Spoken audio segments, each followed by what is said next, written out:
Luckily, Akira's still there. Akira! He turns at the sound of his name and flashes me a smile. Hey, that was a great match out there. I'll admit it, you had me a little worried for a while. I haven't had a match that close in a long time. Thanks for giving it your all today. Akira's grin is genuine, and even though I lost against him, I feel like he appreciates the challenge I provided him and respects me more for it. Sure, but that's not why I'm here. His smile falters. What's up? You went into overdrive mode during the match. How did you do that? It kicks in automatically when I'm close to getting depowered. Just like what mine used to do. My jaw sets. How did you get that technology? Akira's smile drops completely at my tone. It was an upgrade from Eludian. Is something wrong? How did they get the technology? I don't know. They didn't tell me anything specific, just that this gear was a prototype. I'm not sure what's going on, but I can get you in touch with them if you want. I'd appreciate that. Sure. He rummages through his phone and texts me a phone number. Here's the number to our account manager. Maybe he'll be able to tell you. Thanks. I feel a little bad charging over and acting kind of cold towards Akira. Of course he wouldn't know what was going on. Eludian takes care of large installations like a new core. All Akira would know is how to use it. And I didn't get a chance to say this before, but congratulations on your win. Akira's smile returns. Thanks, but you guys definitely didn't make it easy. Akira glances past me. I should get back to my team. I nod, and Akira leaves. As soon as he is out of sight, I dial the Eludian contact number he gave me.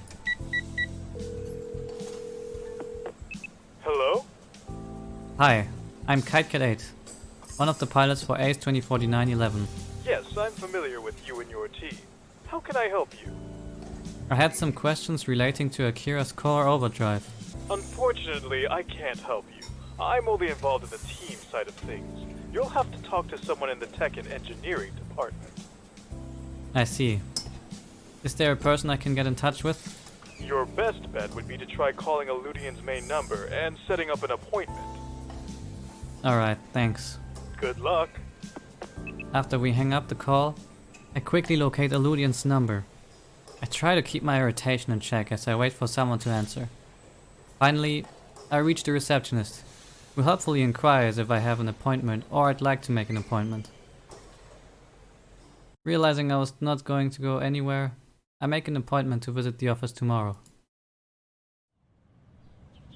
I'm exhausted and have made no progress with getting answers. I text my team what happened and find them waiting on the court.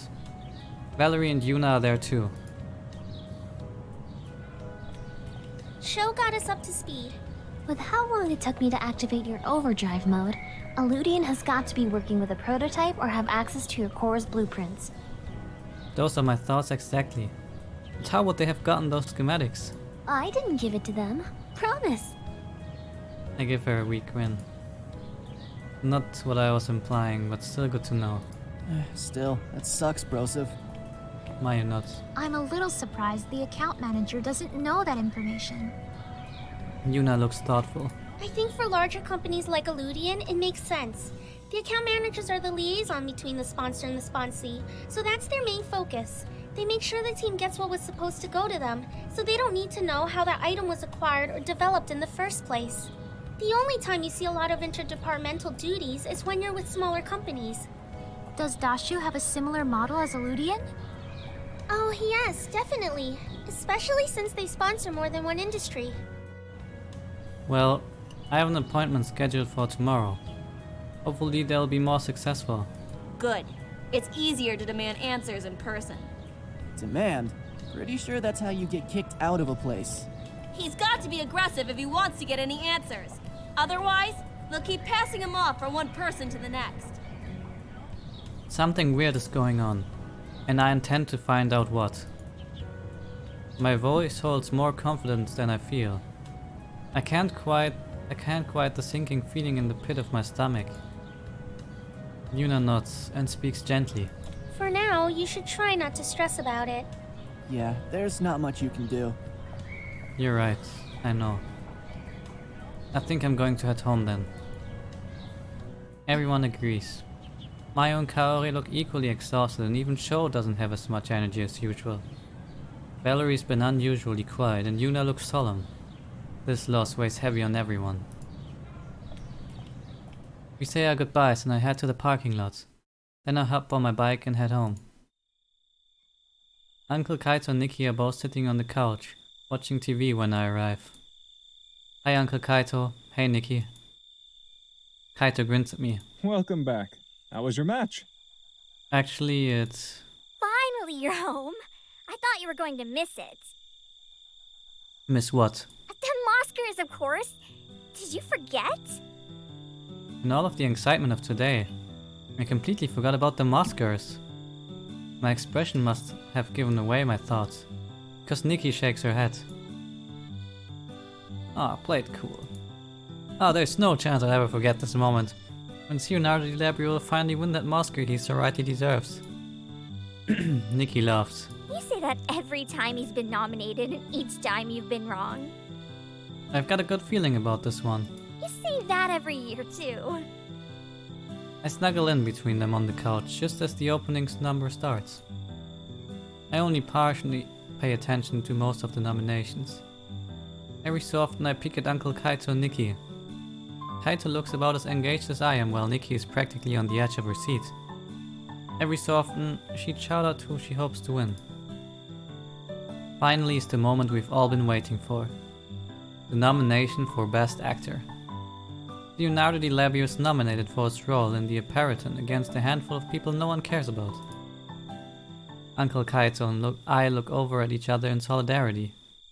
Nikki leans so far forward in her seat and I'm afraid she's going to fall off. And the Mosker goes to... I hold my breath as the announcer rips open the envelope in the slowest way possible.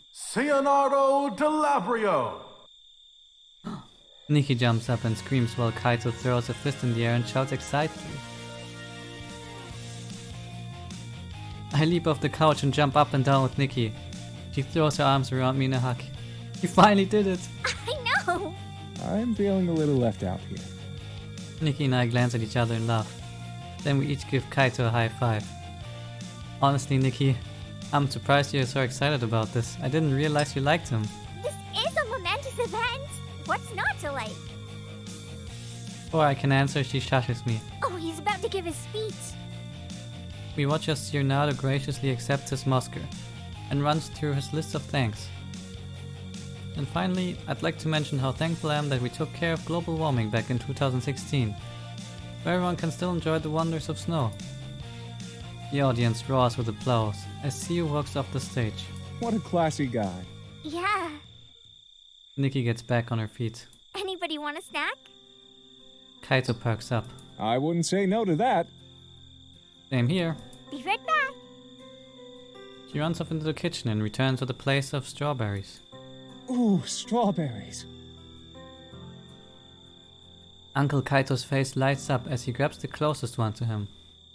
Without hesitation, he takes a huge bite, then catches himself as chocolate dripples down his chin. Wait, is that chocolate? Yeah. I pick up a strawberry and pop it in my mouth. Cream filled. I also have some filled with gelatin and cookie butter. This is amazing. He beams. Do you really think so? Yes. I eat another strawberry in response. Where did you find this idea? I don't know, I was just thinking about how I wanted chocolate-covered strawberries, but I hate when the chocolate comes off unevenly or the shell breaks off when you bite into it. I figured this was a better yet still delicious alternative. I can confirm it is. Uncle Kaito eats another strawberry. Do you think you can make this at the cafe? Nikki's eyes glitter. Seriously? You think it's that good? Definitely. It's a simple twist on a familiar treat. I have no doubts it'll be well received. I'd be honored! Great! What do you want to call them? Fruit suckles. All them fruit suckles. No, Why not? because I want people to eat them. I'm not sure having the word suck in the title is the strongest marketing strategy. You're sucking out the inside of the fruit. Not that the fruit sucks. We'll think about it. Right. Well, since nobody here seems to appreciate my genius, I'm going to bed. It is getting late. Uncle Kaito stifles a yawn. Yeah, I think I'm going to turn in too. He starts to get up, then pops the last strawberry into his mouth. I thought you were going to bed. I couldn't leave the poor thing to live on that plate all alone. Better that he's with his friends. Yup. Definitely time for me to go to bed. Nikki giggles. After I help her clean up the kitchen a bit, I head upstairs and dream of dessert.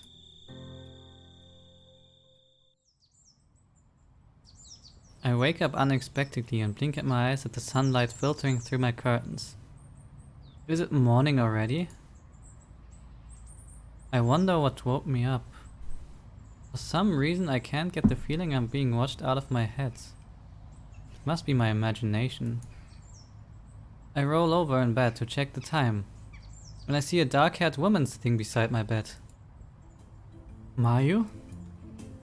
He smiles cheerfully at me. Good morning. What are you doing here? Waiting for you to wake up. She must have noticed the expression on my face, because her eyes widen and her cheeks turn pink. No, not like that. To study. What? I came over so we could study together, but you were sleeping so soundly, and I didn't want to disturb you, so I thought I'd just sit here and wait for you, and... He finally pauses to take a breath. I'm sorry. Maya practically leaps out of the chair and reaches for her bag. This was a bad idea. I should go. Wait! I jump out of bed and grab her arm to stop her and pull her towards me. To my surprise, she doesn't try to resist like I had expected. And she ends up losing her balance and falling on top of me. When she meets my gaze, her face turns red and she quickly looks away. My cheeks must be just as flushed. We immediately pull apart from each other. I'll go get ready and then we can study. Okay. I grab my clothes and head to the washroom to get dressed. After I return, Mayu is sitting at my desk with her books and notebooks open. I gather up my tablet and textbooks and join her. After a couple of hours, Mayu has to head out. I walk her to the bus stop. Then when I return home, I hop back into bed. I need a nap after all that studying. All along, I'm fast asleep.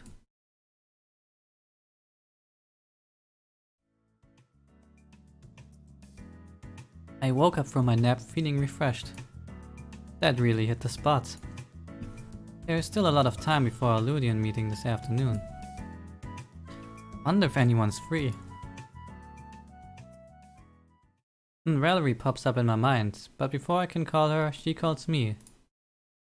Hey, what's going on? Hey, are you busy? There's no playfulness in her voice. She seems unusually serious. Something wrong? Yes. I mean, I don't know. Do you think we could talk? Sure. Meet me at the usual spot?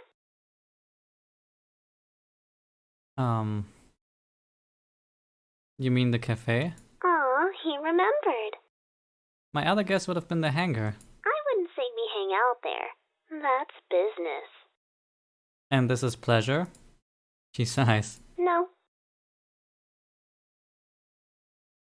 No, this is more like torture. I think someone's blowing things out of proportion. So, will you meet me at the cafe? I'll be there. Thanks. See you soon. Wow. Must be serious if I actually get a goodbye. I hurry to the cafe. Valerie waits for me in a booth by the corner of the restaurant. She looks up and smiles as I slip into the seat across from her. I bet you're wondering why I called you. It might have crossed my mind. I need some advice. I grin. Oh no. Trouble in paradise? She rolls her eyes but smiles. Paradise is better than ever, thank you very much. Which unfortunately is why I need advice. Okay, well, now I'm thoroughly confused. It's my mom. Oh. I hope she didn't break her promises again. I can't take a beating the same way her punching bags can. I was talking to her last night because she actually remembered to call me for our weekly call this time, and I might have accidentally mentioned my boyfriend. And now she wants to meet him. That's good, isn't it? No, it's terrible. Why? You don't think she'll like him? Oh no, she'll love him. That's not the problem. The problem is that she's crazy and will scare him away. I'm sure that's not true. Valerie sighs and leans back into her chair. You don't understand. Me finally getting a boyfriend is a huge deal for her. She already lectured me about how I shouldn't screw this up, as if she isn't already the queen of screwing up relationships. So, did you tell her she can't meet him? Valerie stares at me as if I'm the crazy one. I can't do that. She's my mom.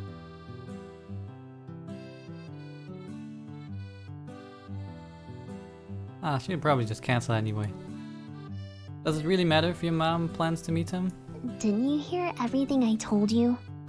Right, but how many times has your mom planned on coming to see you? About 6, I think. And how many times has she actually shown up? She remains silent. Therefore, you have nothing to worry about.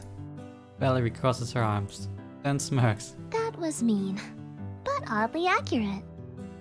So, what are you going to do then? He shrugs. I'll probably just leave it alone for a while and see if she brings it up again. Chances are she'll have met her new love and he'll be the one, and she'll have forgotten all about this. What if she doesn't forget? Valerie smirks. We'll see. This isn't the first time I've disagreed with my mom. She stands. Anyways, thanks for letting me vent, but I should probably head out now. Aw. Are you missing your boyfriend? More like he's the one missing me. She winks. I'll see you later then. Bye. We walk out of the cafe together, then head our separate ways. It's almost time for my appointment with the Ludian. I drive my bike downtown and park near Ludian Enterprises. The building is impressive as the sunlight reflects off the tinted windows. The Ludian's signage is posted on the front entrance. It's large enough to be seen from a distance, but isn't as gaudy as Warptech's signature. The receptionist cheerfully greets me when I enter. I let her know my name, and it's not long before I'm led into an engineer's office. He gestures for me to have a seat, which I accept. Thank you for agreeing to meet with me. My pleasure. How may I be of assistance?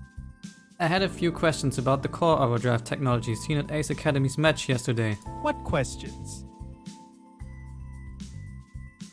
Ask an easy question first. How was that technology enabled? I'm sorry, but I'm not allowed to divulge company secrets. My apologies if the question was unclear. I meant to ask how Akira was able to enable the overdrive mode during the match. Yes, I understand. Unfortunately, that is not something I'm at liberty to share. Even Akira was able to give me that information. How come this man won't? Something strange is going on. How were you able to engineer the core's overdrive mode? That technology is not common knowledge. I apologize, but I can't disclose company secrets. I should have seen it coming. If they're so tight-lipped, does that mean there's something shady business going on here? I'm not sure what's going on here. As far as I'm aware, that technology has not been made available, so how was that addition suddenly built into Akira's gear? Again, I'm sorry, but that's not something I'm at liberty to discuss. Obviously, this conversation is going nowhere. My frustration increases and makes my tongue loose. Then what can you discuss? So far that's been the only thing you've said. He frowns. I don't appreciate that tone. I don't appreciate you stringing me along this. Why did you agree to meet with me if you had no intention of talking to me? If you ask me a question I am at liberty to answer, then I will gladly answer it for you. The only answers I need are for the questions that I've asked. I'm sorry, but it looks like I won't be able to help you. I cross my arms. I'm not leaving here without answers. Then I'm afraid I will have to call for security. I stare him up defiantly as he picks up the phone. In a matter of minutes, 2 burly guards show up in the office. They each grab on hold one of my arms and drag me out of the office. Let me go! I can't leave until I get some answers! What is the meaning of this?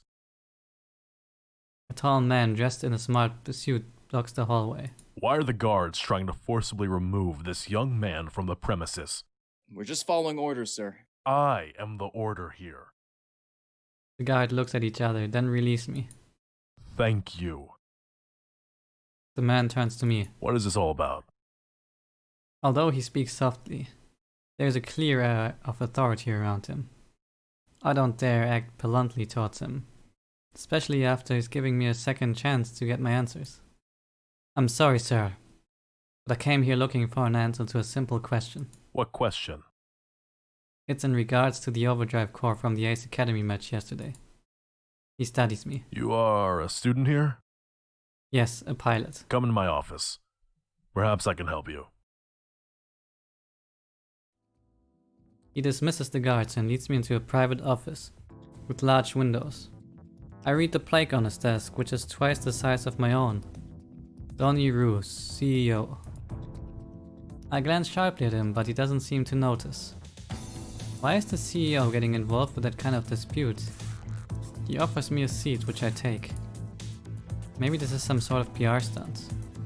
Although he seems helpful, I shouldn't let my guard down. Now, explain to me how I can help. I go through my explanation about the match yesterday and mention who I am. He seems intrigued after hearing my name. You're the pilot of Eagle? Yes. Your gear caused quite a bit of intrigue in the R&D community with your unique core. Then how exactly was Illudian able to possess the technology? He raises an eyebrow as if implying the answer is obvious. We partnered with Midori Energy to develop the core. Midori Energy supplied the schematics, and of course the Illudian team worked hard to build and refine it. I blink. Midori Energy? Does he mean Midori Energy Inc.? That was Dad's company. I'm surprised Dashu, being an energy drink company, was able to acquire the technology before it went to market. Something very weird is going on here. But I don't think Illudian is involved maliciously. Yeah, I guess Dashu has their sources. He smiles. I don't doubt it. The phone rings, interrupting our conversation. I'll have to take this. I nod and stand. Thank you very much for meeting with me. I appreciate your time. You're an interesting pilot. Perhaps our paths will cross again. He nods in dismissal and answers his phone while I leave his office. My mind is in a whirlwind of questions as I leave the building and head back to my bike. Was Dad working on the score for Midori Energy? I always thought this was a project for the two of us. But if that's not the case, then maybe they had something to do with... I shake my head, trying to free myself from these thoughts. I can't just jump to conclusions. I need to clear my head and calm down. Maybe someone is free right now. I could use the distraction. Yuna pops into my mind and I decide to give her a call. I wonder how she's spending her reading week. She answers the phone almost immediately. Hello? Hey, Yuna. Oh, I was in the middle of calling you when you called me. What a crazy coincidence. I know. I wanted to ask your advice about something. About what? Well, it's more something you need to see. Would you like to come over? Sure, I'll be right there. Great. I'll see you soon.